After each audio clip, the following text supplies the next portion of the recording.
지난 시간에는 의인에 대한 말씀을 드렸죠. 의인의 특징은 열매를 거둔다는 것이죠. 열매를 거두는 이유는 시냇가에 물가에 심어졌기 때문이라는 거죠. 다른 표현을 빌리자면 엄청난 댐을 가졌고 놀랍고도 탁월한 수원지를 가졌기 때문이죠.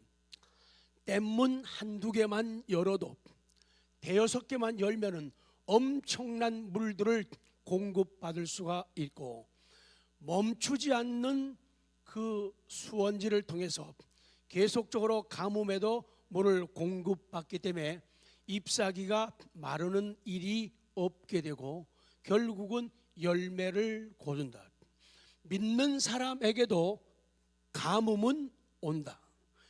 물가에 심겨졌음에도 불구하고 가뭄은 온다. 믿음을 가져도 언제나 평탄한 길만 있고 좋은 것만 주어지는 것이 결코 아니다. 왜? 그런 것들은 일반 은총에 속하기 때문입니다. 건너가고 공격하고 습격해가지고 잘 되고 번성한다. 이것이 구약에서의 형통이라는 말씀의 의미가 돼요.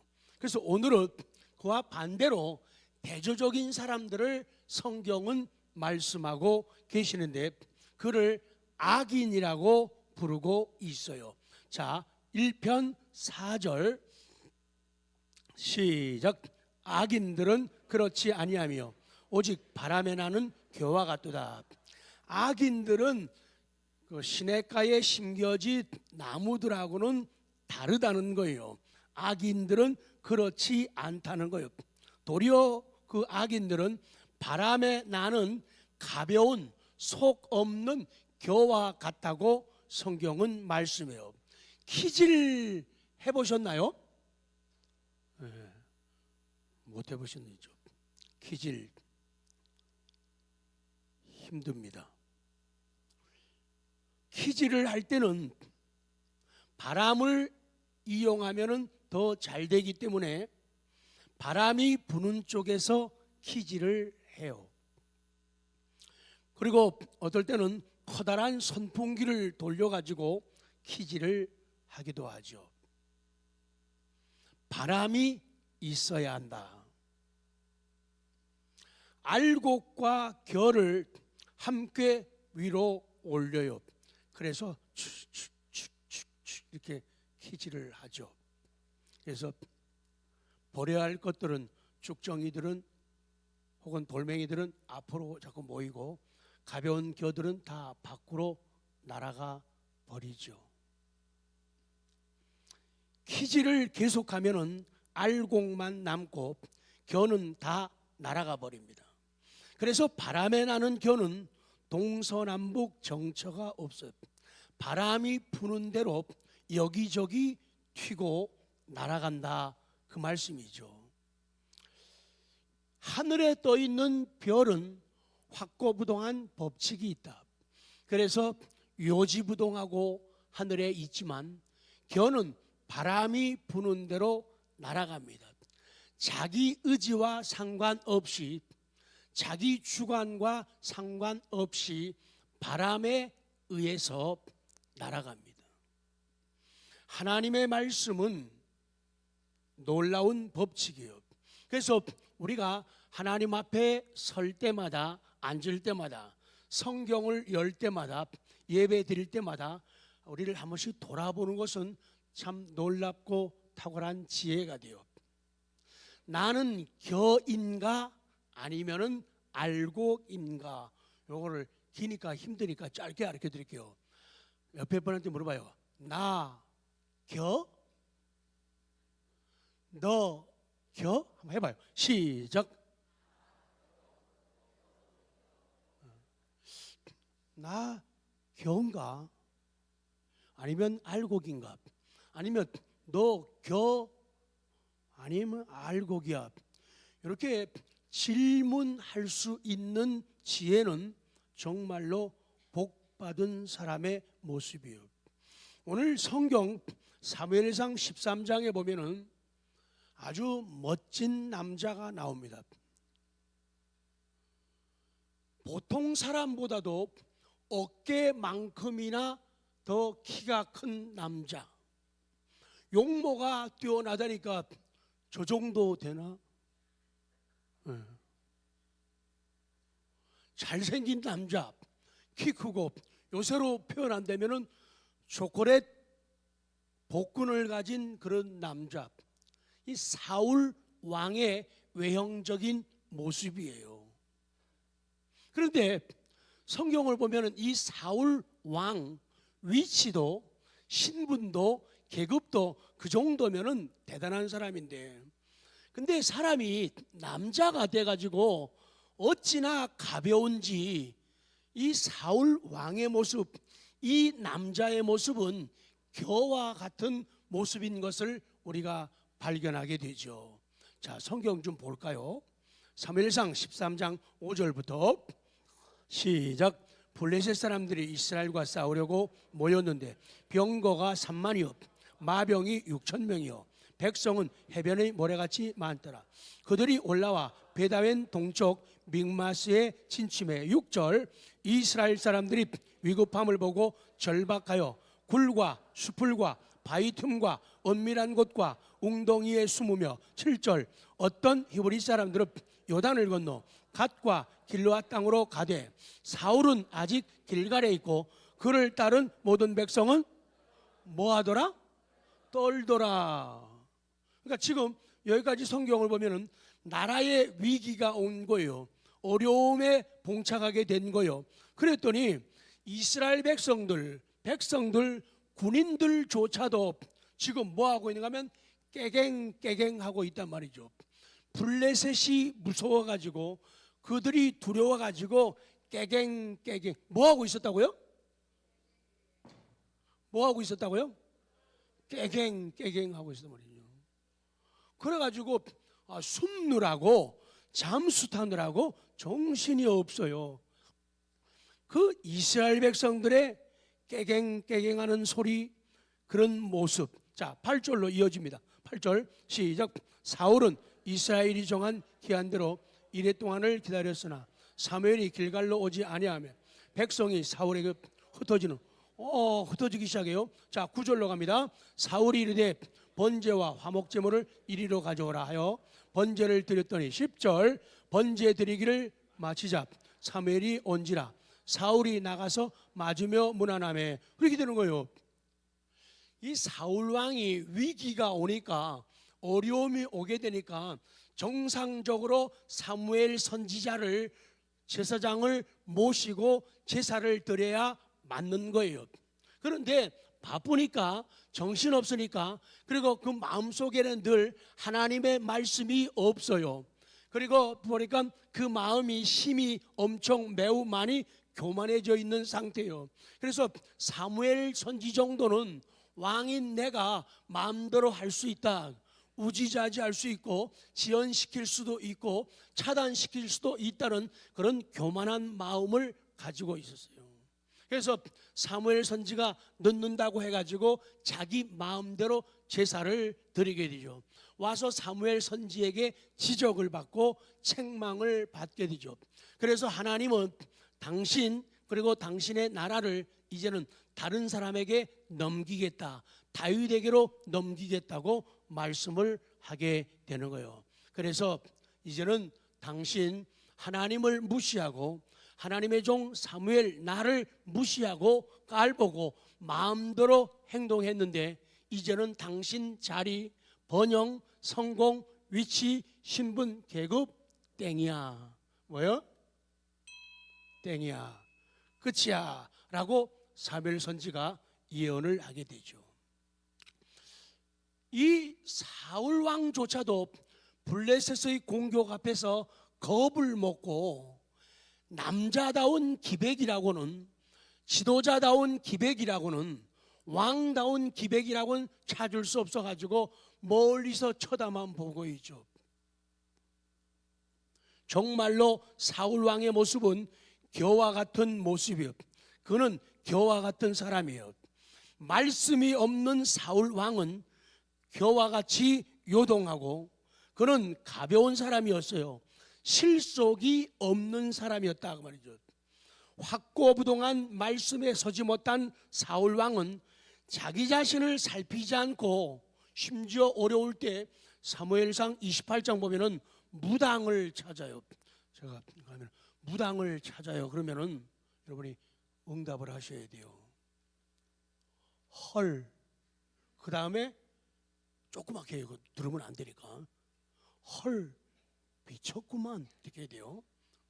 사울왕은 자기 자신을 돌아보지 않고 말씀에 입각하지 않고 하나님을 찾지 않고 제사 드리지 않고 기도하지 않고 무당을 찾아갔습니다. 헐로 끝나면 안 되죠. 헐 미쳤구만. 다시요. 사울왕은요 무당을 찾아갔습니다. 뭐 지정신이 아니죠. 어떻게 신정국가에서 하나님이 다스리는 나라에서 하나님에 의해서 기름 부음 받고 하나님에 의해서 통치자 되고 왕된 사울이 어떻게 그런 짓을 하냐 말이죠. 뭐 쳤다고요? 네. 아름다운 미자를 미치게 되고 삐를 치면은 삐치게 돼요. 참 이 안 될 사람, 망할 사람은요 이런 길로 가요. 얼마나 가벼운지 몰라요. 저 같으면, 여러분 같으면 나라의 위기, 가정의 위기가 왔다. 남편에게 위기가, 아내에게 위기, 어버이에게 위기, 자식들에게 위기 오면 어떻게 합니까? 하나님을 찾잖아요. 말씀을 가까이 하잖아요. 하나님 앞에 기도하잖아요. 새벽을 깨우잖아요. 금식하며 다가가잖아요. 그런데 안 될 사람 사울 왕은요 안 되는 쪽으로만 가는 거예요. 나이값도 못해요. 남자가 남자답지도 못해요. 지도자가 지도자답지도 못하는 거예요. 그래서 겨처럼 가볍게 이리저리 요동하는 모습을 성경은 보여주고 있다 그 말이에요. 그러면서 오늘 시편 1편에서 결국 악인은 심판을 견디지 못한다. 사울왕의 결과는 아주 비참합니다. 전쟁터에서 자식을 잃어요. 삶의 현장에서 자식을 잃어요. 그리고 자기도 죽음을 당하는 거예요. 악인은 심판을 견디. 시편 1편 5절입니다. 시작. 그러므로 악인들은 심판을 견디지 못하며 죄인들이 의인들의 모짐에 들지 못하리라. 악인들은 심판을 견디지 못한다 그렇게 했죠. 거기에 제가 친절하게 써놨죠. will not stand예요. will not stand. 악인들은 심판이 올 때, 하나님의 심판이 올 때 그 앞에 서지를 못한다는 거예요. 설 수가 없다는 거예요. 그러니 이건 완전히 무너지고 망가지는 거예요. 악인들은 겉으로 볼 때는 대단해 보여. 사울 왕의 기세가 그렇지 않습니까? 대단해 보여요. 그러나 실제 내용은 어떻습니까? 사울 왕은 키만 컸지, 또 키 큰 사람 오해하지 마세요. 얼굴만 잘생긴 사람 또 섭섭해하지 마세요. 이거 키 크고 나이 먹고 남자하고 덩치는 허우대는 큰데 이 가볍기로는 키로가 안 나가요. 겨와 같은 인생이라는 거예요. 그러니 겨와 같은 사람이 부모 되고 겨와 같은 사람이 주인 되고 겨와 같은 사람이 지도자 되면은 그 밑에 사람들은 진짜 고생문이 어떻게 열려요? 훤하게 열리는 거죠. 교회라는 공동체 안에도 그래요. 우리 가정 공동체의 삶이 그래요. 하나님께서 가려내고 골라내시려고 퀴즈를 하실 때가 있는데 그때는 내용 있는 알맹이는 남게 돼요. 의인은 남아요. 복 있는 사람은 남고 가벼운 악인, 겨와 같은 존재는 바람 불게 하면은 다 날아가 버려요. 오늘 언제 우리 교회에 그런 겨가 있어서 그 겨가 다 날아가게 만든다는 거예요. 날아갈 수밖에 없다는 거예요. 가볍기 때문에 키질만 했다면 다 날아가요. 그렇기 때문에 겨가 되면은 안 되고 알곡이 돼야 되고, 알곡 되게 하신 은혜를 감사하면서 살아야 된대. 그래서 아기는 바람에 날아가는 쭉종이와 같아요.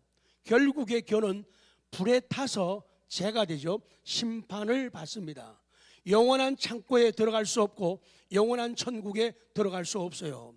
그러면은 지금 강조하는 것이 맨 처음에 1절에서 복 있는 사람은 하고 밑으로 내려가면서 특별히 6절에 의인은, 그러니까 복 있는 사람은 의인이에요. 의인이 복 있는 사람은 곧장 간다, 직행한다, 그런 뜻이에요. 그러니까 하나님을 향해서 곧장 가는 사람, 직진하는 사람이 뭐 있는 사람이에요? 복 있는 사람이에요. 이런 사람을 의인이라고 해요. 하나님의 의를 그에게 덧입혀주고 전가시켜줘 가지고 의롭게 만드시는 거예요.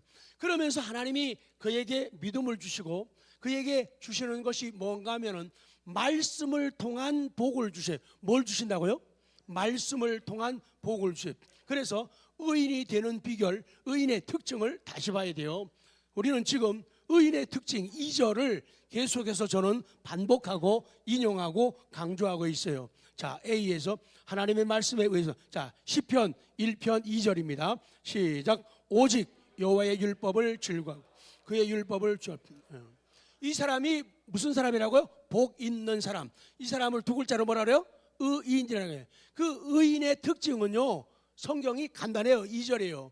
율법을 즐거워한다니까요. 즐거워하네. 율법을 즐거워요. 자, 친절한 방송실. 즐거워하여. 굽히다부터 하세요. 시작. 굽히다, 움직이다, 기울이다, 찬성하다, 바라다, 소원하다, 호의를 보이다, 기뻐하다, 사랑하다. 그러니까 오직 여호와의 율법, 하나님의 말씀을 즐거워한다. 하나님의 말씀에 앞에서 내가 굽히고 하나님의 말씀이 가는 곳마다 따라서 움직이는 게 즐거워하는 거예요. 하나님 말씀 쪽으로 기울이고 하나님 말씀에 대해서 아멘, 아멘, 오 예스 하고 찬송을 하는 거예요. 그리고 하나님의 말씀을 바라는 거예요. 하나님의 말씀을 소원하고 하나님의 말씀에 대해서 뭘 보여요? 호의를 보는 거예요. 아, 하나님의 말씀 진짜 맞다. 하나님의 말씀 너무 좋다. 하나님의 말씀 너무 달고 달다. 호의를 보이고, 그리고 하나님의 말씀을 기뻐하고 사랑하는 것, 이게 즐거워하는 거예요. 이 특징 때문에 하나님이 이런 특징을 주시고 이 특징 때문에 그를 복 있는 사람, 의인이라고 인정하시는 거예요. 그 다음 하반절 이어지는 게 뭐예요? 주야로 율법을 묵상한다 그랬잖아요. 주야, 낮과 밤이에요. 낮과 밤은 일평생이라고 그랬죠. 기쁨과 슬픔의 때, 희망과 절망의 때, 성공과 실패의 때, 행복과 불행의 때, 삶과 죽음의 때에 주야로 말씀을 묵상하는 거예요. 그래서 제가 성경에서 가장 훌륭한 믿음이 뭐냐, 가장 훌륭한 인격이 뭐냐, 애기 태어났을 때도 하나님께 예배 드리는 거예요. 애기 태어났을 때. 우리가 죽을 때도 하나님께 예배 드리는 거예요. 장례식 예배 드리는 거예요. 하나님께 영혼을 맡기는 거예요. 직장 사업장도, 직장도요, 참 이상해요. 사람들은요, 그게 너무 소극적이라는 거예요. 직장 들어가면은 되게 고맙다고 무슨 헌금해요? 네, 그 훌륭한 일이에요. 근데 애기 신앙이라는 거예요. 직장 들어갈 때는 감사하다고 하는데 나올 때는요, 나올 때는 더 이상 있으면 안 되겠다든지 그러면은 나오게 돼. 나올 때 감사 헌금하는 사람 봤어요? 그게 현대 그리스도인들의 미스예요. 사업하면요, 개업하면 뭐예요? 개업 예배 드려달라고 그래요. 근데 사업하다가 문 닫아요. 그럴 때 폐업 예배 드리나요? 그게 문제라는 거예요. 주야로 묵상한다는 건요, 좋을 때 나쁠 때 아니에요. 건강할 때 아플 때 상관없이 주야로, 이게 주야예요. 근데 사람들은요, 좋을 때만 하잖아요. 그래서 어려운 일, 슬픈 일, 속상한 일 앞에서도 감사헌금 드리는 사람, 이거는 탁월한 능력이죠. 탁월한 믿음이죠. 근데 사람들은 보편적인 경우죠. 좋을 때만 한다는 거예요. 그거는 평범한 일이라는 거예요. 정말로 성숙함은 깊이 있는 인격은 그런 부분까지도 포함하고 나아간다는 거예요. 그래서 의인이 되는 방법, 복 있는 사람이 되는 방법은 말씀에 대한 태도라는 거예요. 말씀에 대한 태도라는 거예요. 그게 아주 중요하다는 거예요. 자, 그 밑에 쭉 보면은 하나님, 그거 좀 보여줘요. 하나님, 더 가요. 하나님, 세상이 맨 밑에 두 줄. 자, 보십시오. 하나님, 세상이 도무지 한 패거리로 끼워줄 수 없는 삶이 되게 하시니 감사합니다. 안 믿는 사람들이, 타락된 사람들이, 넓은 길 가는 사람들이, 이런 사람들이 어서 오라고 사이좋게 지내자고, 뭐 하자고요? 쎄쎄쎄 하자고. 그러면은 되게들 좋아해요. 그러나 다른 측면도 있다는 거예요.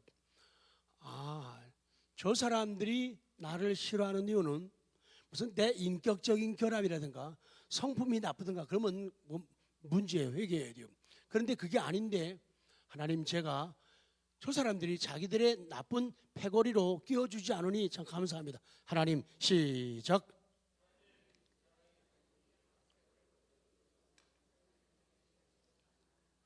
그래서 말씀에 대한 태도, 자세가 복 있는 사람 되고 의인이 되다 그랬죠. 자, 그래서 중요한 것 두 가지 하면 오늘 설교는 끝이에요. 작은 A. 그래서 성경 읽는 성도 못 당한다는 거예요. 성경을 읽어야 하나님을 알죠. 성경을 읽어야 하나님의 뜻을 알죠. 성경을 읽어야 하나님의 방법을 알죠. 앉아야 할지 서야 할지, 말을 해야 될지 말하지 않고 침묵해야 할지 성경을 봐야지 그런 지혜가 우리에게 주어지는 거예요. 그래서 우리들은 성경을 안 보니까 성경을 너무 안 봐요. 요번에 이 설교 준비하면서 몰랐던 거 하나 배웠는데요. 아기가 태어나게 되면요, 보통 2.7kg, 2.3, 3.3, 3.4, 3.7, 4kg, 어떤 애들은 4. 얼마도 되기도 하죠. 근데 제가 몇 번을 확인을 해봤어요. 아기가 몸무게가 4kg면 하루에 먹는 양이 좀 놀래요. 4kg인데 몸무게가 먹는 양이 1kg래요. 아기마다 그거 보니까 600, 700, 900도 있고 1000도 있고 그런데 보편적으로 몸무게가 4kg면은 하루 먹는 게 1kg래요. 그러니까 엄청 아기들이 먹는 거예요.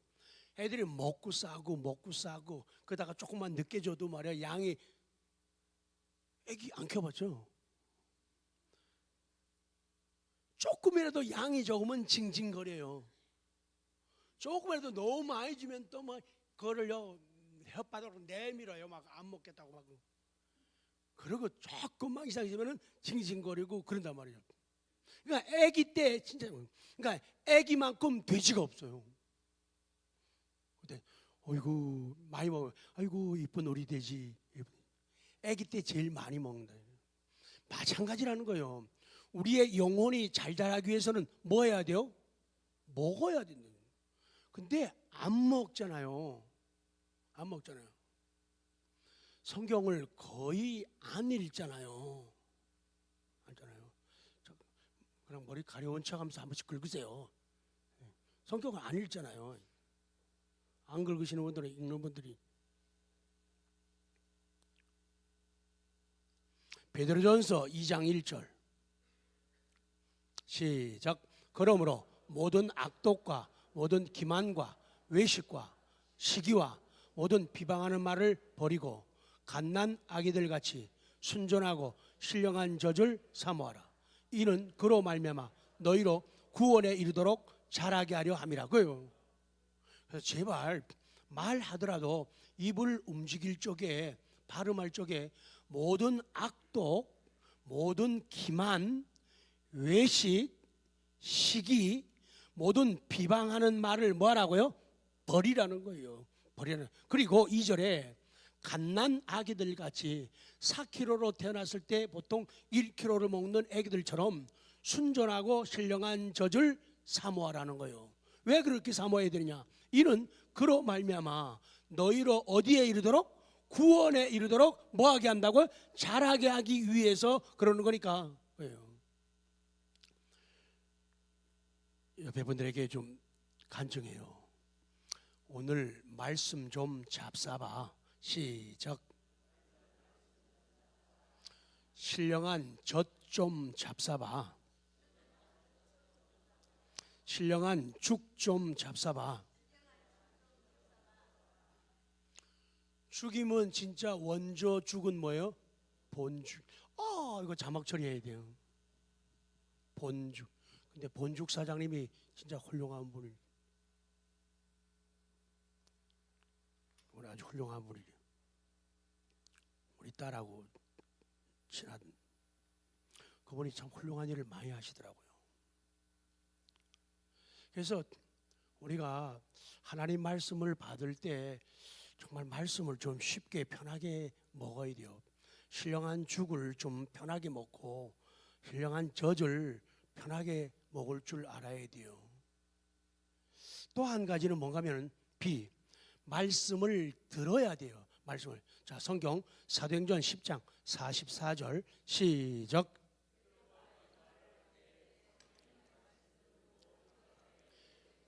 아멘. 베드로가 뭐 할 때요? 이 말을 할 때 이 말이 뭐예요? 베드로의 23절에서 43절의 설교예요. 그러니까 설교를 잘 들어야 돼요. 베드로가 이 고넬료 집안의 식구들 다 모여놓고 예배를 드리고 기도하고 말씀을 전하는데 베드로가 이 말을 설교할 때에 성령이 말씀 듣는 모든 사람, 베드로의 설교, 말씀을 듣는 모든 사람에게 성령이 내려오셨다, 임하셨다, 그렇게 말씀하는 거예요. 여러분, 예배 시간이 뭐예요? 성령이 임재하는 시간이에요. 성령이 역사, 일하는 시간이에요. 그리고 예배 시간이 뭐냐? 내 인생이 바뀌는 시간이에요. 달라지기를 원하는가? 변하기를 원하는가? 새로운 인생을 살기 원하는가? 예배에 성공하시기 바랍니다. 예배를 붙잡으시기 바랍니다. 예배 놓치면 안 돼요. 예배 놓치면 안 된다니까요. 근데 이 시대에 가장 큰 비극이 뭐냐? 오늘날 목사들도 바르게 말하기가 힘들어요. 오늘날 특별한 경우는 빼놓고, 옆에 분들에게 특별한 경우는 빼래. 시작. 특별한 경우 아닐 때 말이에요. 어떻게 주님의 날이라고 하면서 주일 낮에만 예배 드리고 가냐 말이에요. 또 아주 계속 안 오겠네. 그럼 어떻게 주님, 성경에도 초대교회 성도들도 주일 말고도, 안식일 말고도 평일에도 모여가지고 교제하고 떡을 떼고 예배 드리고, 또 밤에도 모여가지고 베드로가 감옥 갇혔을 때 밤에 모여가지고, 지금 뭐 우리가 철야는 안 하지만은 심야기도 늦게까지 기도하고 그런데 어떻게 주일만 달랑 그러니 먹지 못하니까, 말씀을 먹지 못하니까 믿음이 안 자라는 거예요. 그러니까 자꾸 아픈 거예요. 자꾸 문제가 생기게 된다, 그 말씀이에요. 하나님의 말씀을 들을 때 아멘합니다. 하나님 말씀 들을 때 구원받습니다. 말씀을 들을 때 성령 받습니다. 말씀 들을 때 능력이 임합니다. 말씀을 들을 때 우리가 변화되는 거예요. 말씀을 들을 때 내가 어디로 가야 되는가, 내가 무엇에 손대고 어디에 앉아야 되는가, 사명자가 될 수 있다는 거예요. 말씀을 들어야 된다는 거예요. 말씀을 들어야 문제 해결이네. 성경 시편 107편 19절 시작. 이에 그들이 고통 때문에 여호와께 부르짖으매 그가 그들의 고통에서 그들을 구원하시되. 20절 시작. 그가 그의 말씀을 보내어. 하나님께서 뭘 보내요? 그의 말씀을 보내어 오늘도 말씀이 전해집니다. 말씀이 눈에 들어옵니다. 말씀이 입가에 있습니다. 말씀이 가슴에 있어요. 그의 말씀을 보내어 그들을 고치시고 위험한 지경에서 건지시는. 그러니까 고침받는 비결, 건짐받는 비결은 말씀이 있어야 돼요. 말씀이 임해야 된다 그 말이에요. 오늘 현대인들이 제일 많이 하는 말 가운데 하나가 뭔지 아세요? 말씀에 은혜가 없다는 얘기를 참 많이 해요. 말씀은 왜 말씀이 음식인데 양식인데 맛이 없을까? 여러 가지 이유가 분석이 있어요. 첫째는 요리사가 실력이 없다. 요리사 집으로 말하면은 남자분들도 하지만 그냥 표현상으로요. 여자가 요리 솜씨가 없다. 그러면 밥맛이 없어요. 그렇다는 얘기예요. 또 한 가지 이유는 운동하지 않기 때문에 밥맛이 없어요. 말씀의 양식이 은혜가 되고 맛이 없어요. 운동을 하지 않기 때문에. 저같이 운동을 덜 하면서 마시는 사람은 예외예요. 배가 자꾸 나오는. 운동하지 않으면요, 숨쉬기 운동도 해야 돼요. 그리고 운동을 해야 돼요. 근데 운동하지 않게 되면은 말씀에 은혜가 없고 양식이 맛이 없어요. 그 다음에 또 이유가 있어요. 먹는 당신 입맛 되게 까다로워. 입맛이 까다로워. 여간해하고 맞추기 진짜 힘들어요. 얼마큼 힘들다고요? 됐다. 진짜 그럴 줄 알았죠. 진짜 그러면 됐다 그러고 됐다 그러면 진짜 그러고. 진짜 입맛이 너무 까다로워요. 말씀이 짜다 싱겁다 너무 길다 짧다 너무 고기다 너무 습이다 너무 까다로워요. 그럼 맞추려면 못 맞춰요. 음식점 못 가요. 교회 못 간다고. 내가 해 먹어야지. 내가 목사하고 설교하는 수밖에 없어요. 까다로워요. 또 있어요. 왜 밥맛이 없느냐? 이유 가운데 하나는 밥 말고 기타 등등 많이 먹는 걸 뭐가 심하다래요?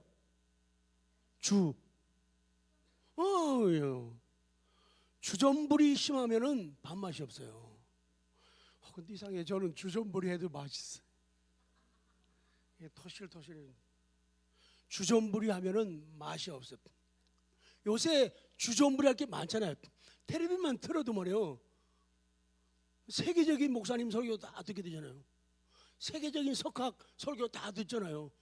여기서도 이 책 펴봐도 나오고 저 책 펴 라디오 틀어도 나오고 뭐. 그리고 이 사람 저 사람이 만나면 말이야 어디 가면 어디 훌륭한 목사님인데 설교 됐다 저다. 그러니까 계속 밖에서 외식을 하는 거예요. 보기도 하고 듣기도 하고 먹기도 하고 가보기도 하고. 주전부리가 심한 거예요. 그러니까 집에 와서 보니까 집에 식구들이 남편도 밥 하잖아요. 남편이 하는 밥이 맛이 없어. 여자가 징징거려. 여자가 하는 밥을 남자가 계속 징징거리는 말이에요. 주전부리 심하면 그래요. 마지막 또 하나 있어요. 왜 맛이 없느냐? 같이 먹을 줄 모르기 때문에 맛이 없어요. 같이 먹을. 아무리 맛있는 뷔페, 의정부에도 뷔페가 몇 개 돼요. 근데 그 비싸고 맛있는 뷔페인데 혼자 매일 가서 먹어봐요. 진짜 맛없다고요. 같이 먹어야 돼요. 그래서 이 말씀을 떡을 뗀다, 말씀의 음식이다, 말씀의 음료다, 물이다 이렇게 말하는데 그 때문에 하면서 말씀을 공유하라고 해서 내 마음속에 느껴지는 감동, 변화 이런 것들을 남들에게 자꾸 얘기하게 하는 거예요. 근데 봐요. 교회 오셔가지고 화난 것처럼 말 시켜도 절 좀 봐요. 이래요. 같이 얘기 좀 하시고 인사 좀 하셔야 합니다. 얼굴을 같이 먹을 줄을 몰라요. 니 겨, 나 겨 하루 만에 니 겨, 나 겨. 말하기 정말 무서워요. 혼자 먹는 사람들은 맛이 없어요. 그래서 같이 성령께서 내 마음에 지금 이런 감동을 주시고 이런 성령의 터치, 만짐이 있다. 그래서 난 지금 이렇게 부들부들해지고 있다. 그것을 따뜻해짐을 남들에게 얘기하고 보이고 간증하고 표현을 해야 되는데 안 하고 있잖아요. 지금도 그 얼굴 빨리 바꿔요. 그렇게 하지 말라는 거예요. 이런 것들을 바꾸면은 맛있다는 거예요. 매일 교회 올 때마다 예배가 하나님의 말씀이 맛있기를 기도합니다. 요리 잘못해도 제가 원래 실력은 없어요. 그러니까 실력이 없으니까 영어 사전도 찾을 수밖에 없어요. 여러분 그냥 주죠. 전혀 발음 기호까지 다 찾아서 써놔야 돼요. 국어 사전 다 제 머리 갖고는 다 이해 못해요. 국어 사전 하고 다 써놔야 돼요. 전 실력이 없기 때문에 그렇게 안 하면 못 견뎌요. 그렇다면 어떻게 석 박사님들 제가 따라가겠어요? 그래서 하나님 어떡하는지 좀 맛있게 좀 준비하게 해주세요. 그래서 맛이 없으면요 여러분이 식욕을 가지면 되잖아요. 예? 식욕 가지면은 징징거리면 안 되지. 갖고 나가가지고 동네 다니면서 말이야 우리 마누라 말이야 밥 할 줄 모른다고 말이야 막 이러면 그런 좀 넓은 착함이 식당에 갔는데요 밥 먹는데 밥에서 돌이 나왔어. 뭐가 나왔다고요? 돌이 나왔다고요. 그래서 사장님 그러면 착한 사람이에요. 아줌마 돌 나왔잖아. 죄송합니다. 다음부터 안 온다 말이야. 그래서 돌이 나왔어요. 제가 어떻게 했길래요? 돌 나왔다니까 미안해요. 괜찮아요. 우리 집사람도 가끔 돌 넣어요. 아니 그렇게 좀 살면 안 돼요. 왜 그래요? 그래서 요리 잘 못하면은 내가 목사님에서 기도 좀 더 해야 되는데 내 기도가 좀 짧았지. 내가 조금만 기도하고 지원하면은 그래도 참 훌륭한 사람은 어때도 괜찮은 목사는 될 것 같은데 이렇게 하면은 참 착한 마음 아니에요.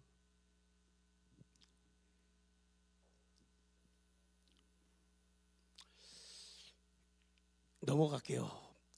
엘리가 제사장인데 그 당시 하나님은 엘리 제사장에게 말씀하지 않고 작은 아이 소년 사무엘에게 말씀했어요. 거기에 문제가 있어요. 만약의 경우에 그런 일이 되면 이건 큰일이잖아요. 비극이에요. 하나님이 목사한테는 얘기 안 하고 딴 사람한테만 얘기하면 이거는 진짜 회개하고 가슴 톡톡 쥐고 눈물 콧물 짜야 될 일이래.